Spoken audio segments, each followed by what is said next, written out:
आकाशवाणी गोरखपुर से समाचार दर्शन।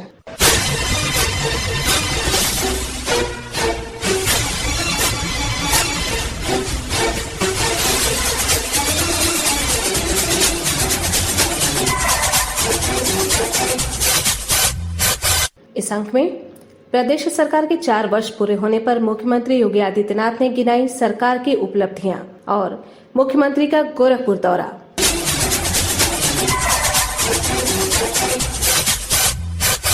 पिछले सप्ताह 19 मार्च को मुख्यमंत्री योगी आदित्यनाथ सरकार के कार्यकाल के 4 वर्ष पूरे हो गए।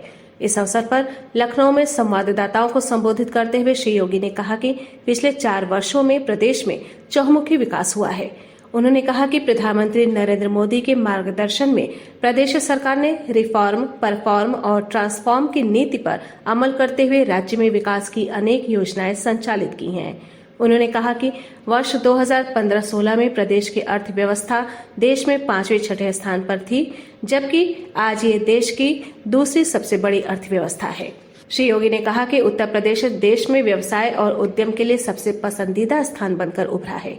उन्होंने कहा कि ease of doing business ranking में प्रदेश 14वें स्थान से दूसरे स्थान पर पहुंच गया है।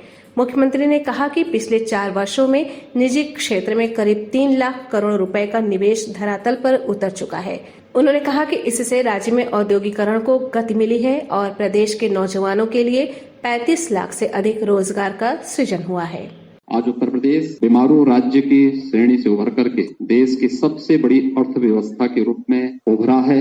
इस उत्तर प्रदेश की आबादी सर्वाधिक थी, लेकिन जब अर्थव्यवस्था की बात आती थी या प्रदेश में निवेश की संभावनाओं की बात आती थी, निवेश अनुकूल वातावरण से जुड़े हुए मुद्दों की बात आती थी या उत्तर प्रदेश के प्रति व्यक्ति आय की बात आती थी, तो इसमें हम लोग प्रथम 3 स्थानों में कहीं नहीं टिकते। यही नहीं, प्रदेश के अंदर बेरोजगारी की दर, आबादी अधिक थी तो बेरोजगारी की दर भी उतनी ही अधिक होती। लेकिन मुझे बताते हुए प्रसन्नता की अनुभूति है कि आज उत्तर प्रदेश निवेश अनुकूल वातावरण बनाने में पूरी तरह सफल रहा। ईज ऑफ डूइंग बिजनेस में यानी व्यवसाय की सुगमता में आज उत्तर प्रदेश देश के अंदर 15-16 में जो रैंकिंग हमारी 14वें स्थान की थी, आज वह दूसरे स्थान पर है।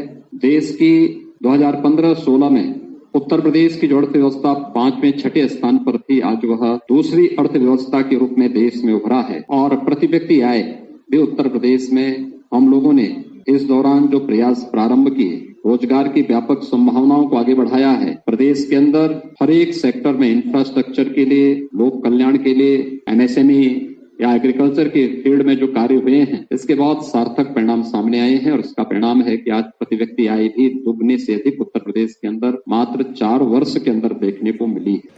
श्री योगी ने कहा कि सरकारी नौकरियों में भर्ती प्रक्रिया को पारदर्शी बनाया गया है और 4 लाख से अधिक युवाओं को सरकारी नौकरी दी गई है।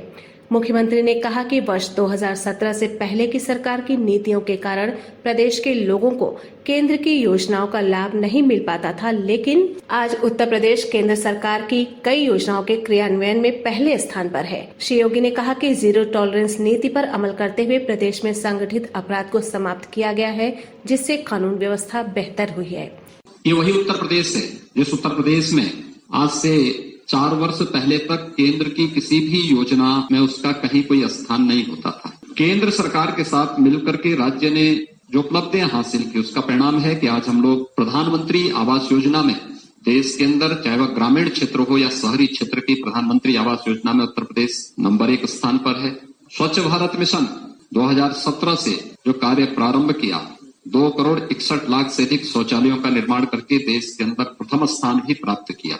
केंद्र सरकार की वे सभी योजनाएं, प्रधानमंत्री उज्ज्वला योजना, प्रधानमंत्री सौभाग्य योजना, प्रधानमंत्री उजाला योजना, प्रधानमंत्री किसान सम्मान की योजना, यानी इससे जुड़ी हुई जितनी भी योजनाएं थी, इन सभी योजनाओं में उत्तर प्रदेश जहां पहले बहुत पीछे हुआ करता था, किसी में 23वें नंबर पर, किसी में 27वें नंबर पर, आज उन सब में उत्तर प्रदेश अपनी एक बेहतरीन कार्य पद्धति के कारण पहले स्थान पर है। प्रदेश के अंदर पिछले 4 वर्षों की हमारी उपलब्धियों में ये भी है कि पिछले 4 वर्ष के दौरान ये वही उत्तर प्रदेश है जिसमें कोई पर्व और त्योहार शांतिपूर्ण तरीके से नहीं मनाया जा सकता था। आज मैं इस बात को बड़े हर्ष और गौरव के साथ कह सकता हूं कि विगत 4 वर्ष में सभी पर्व और त्योहार बहुत शांतिपूर्ण तरीके से प्रदेश के अंदर संपन्न हुए। प्रदेश सरकार ने पेशेवर अपराधी और माफियाओं के खिलाफ प्रदेश में शांति भंग करने वाले तत्वों के खिलाफ जो कार्रवाई की वो देश के अंदर एक मानक भी बने और उसके परिणाम देश के अंदर भी और हर एक तबके ने उसको बहुत सकारात्मक भाव के साथ लिया और आज उसका परिणाम है कि प्रदेश के बारे में लोगों के मन में एक धारणा बदली। आज प्रदेश व्यापक निवेश की उन संभावना का एक सबसे अच्छे गंतव्य के रूप में बना है, जहां पर पहले कोई आना नहीं चाहता था, असुरक्षा का भाव था, दंगों के कारण संपत्ति की क्षति का भय होता था। आज उसे इस बात का भय नहीं है। आज हर एक देश और दुनिया का निवेशक का पहला निवेश का सबसे अच्छा गंतव्य कोई दिखाई देता है तो उत्तर प्रदेश पे है।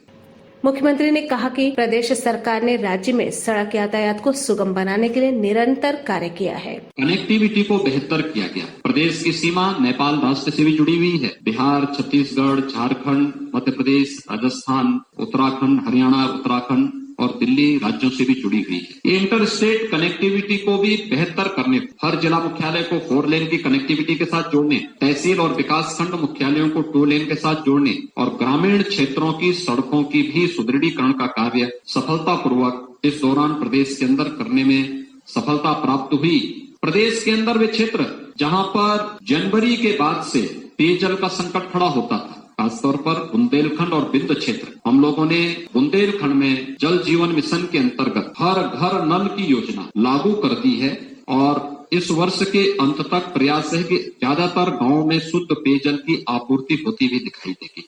मुख्यमंत्री ने कहा कि वर्ष 2017 से पहले प्रदेश में सिर्फ 2 एक्सप्रेसवे थे, वहीं आज 5 नए एक्सप्रेसवे का निर्माण कार्य जारी है। मुख्यमंत्री ने कहा कि पूर्वांचल एक्सप्रेसवे और बुंदेलखंड एक्सप्रेसवे का निर्माण इसी वर्ष पूरा होने की उम्मीद है। उन्होंने कहा कि गंगा एक्सप्रेसवे के लिए भूमि अधिग्रहण की प्रक्रिया शुरू हो चुकी है। मुख्यमंत्री ने कहा कि सरकार ने पिछले 4 वर्षों में किसानों के लिए कई महत्वपूर्ण योजनाएं संचालित की हैं। तो खाद्यान्न उत्पादन में भी उत्तर प्रदेश ने इस दौरान बेहतर प्रदर्शन किया है। हम सब जानते हैं कि देश के अंदर किसान राजनीति के एजेंडे का हिस्सा ईमानदारी के साथ 2014 के बाद बना, जब सॉइल हेल्थ कार्ड, प्रधानमंत्री फसल बीमा योजना, प्रधानमंत्री कृषि सिंचाई की योजना जैसी योजनाएं लागू हुई, लेकिन लागत का 1.5 गुना एमएसपी किसान को मिले। 2018 में प्रधानमंत्री मोदी जी ने इसे देश के अंदर लागू किया। उत्तर प्रदेश में 2017 में हम लोगों ने प्रोक्योरमेंट की पॉलिसी लागू की। रिकॉर्ड मात्रा में खाद्यान्न का क्रय हमने सरकारी क्रय केंद्रों के माध्यम से करना प्रारंभ किया। मुख्यमंत्री योगी आदित्यनाथ बीते सप्ताह 2 दिनों के गोरखपुर दौरे पर पहुंचे। इस दौरान उन्होंने शनिवार को एक कार्यक्रम में मुख्यमंत्री पर्यटन संवर्धन योजना के अंतर्गत राज्य में 180 करोड़ रुपए लागत से महत्वपूर्ण पर्यटन स्थलों के सौंदर्यीकरण और पर्यटन विकास कार्यों का शिलान्यास किया। उन्होंने कहा कि उत्तर प्रदेश अपार संभावनाओं वाला राज्य है और प्रदेश देश के समृद्ध राज्यों में से एक होने का सामर्थ्य रखता है। श्री योगी ने कहा कि पिछले 4 वर्षों में उत्तर प्रदेश जिन संभावनाओं के लिए जाना जाता था, उनकी सरकार ने उसे वो स्थान दिलाया है। मुख्यमंत्री योगी आदित्यनाथ ने बीते शनिवार को गोरखपुर में एक जनपद एक उत्पाद योजना के अंतर्गत गारमेंट प्रदर्शनी के समापन सत्र को भी संबोधित किया। उन्होंने कहा कि प्रदेश में शुरू की गई एक जनपद एक उत्पाद योजना आत्मनिर्भर भारत की परिकल्पना को साकार करने की दिशा में महत्वपूर्ण भूमिका निभा रही है। श्री योगी ने कहा कि प्रदेश सरकार ने वर्ष 2018 में राज्य में एक जनपद एक उत्पाद योजना शुरू की थी। इस योजना का उद्देश्य लोकल फॉर वोकल को बढ़ावा देते हुए परंपरागत उत्पादों को प्रोत्साहित करना और मंच प्रदान करना है। मुख्यमंत्री योगी आदित्यनाथ ने रविवार को गोरखपुर में मिशन किसान कल्याण के तहत आयोजित प्रदर्शनी और किसान मेले का उद्घाटन करने के बाद उपस्थित किसानों के साथ संवाद किया। उन्होंने किसानों के कल्याण के लिए सरकार की प्रतिबद्धता को दोहराते हुए कहा कि प्रदेश सरकार ने पिछले 4 वर्षों में किसानों के हित में कई महत्वपूर्ण फैसले किए हैं। उन्होंने कहा कि सरकार कम लागत में ज्यादा उत्पादन प्राप्त करने के लिए किसानों की हर संभव सहायता कर रही है। उन्होंने कहा कि नए कृषि कानून किसानों को उनके उत्पाद को इच्छा अनुसार कहीं भी बेचने की स्वतंत्रता देते हैं। मुख्यमंत्री योगी आदित्यनाथ ने रविवार को गोरखपुर में योगीराज बाबा गंभीरनाथ प्रेक्षागृह एवं सांस्कृतिक केंद्र का लोकार्पण भी किया। इस प्रेक्षागृह का निर्माण लगभग 52 करोड़ रुपए की लागत से किया गया है।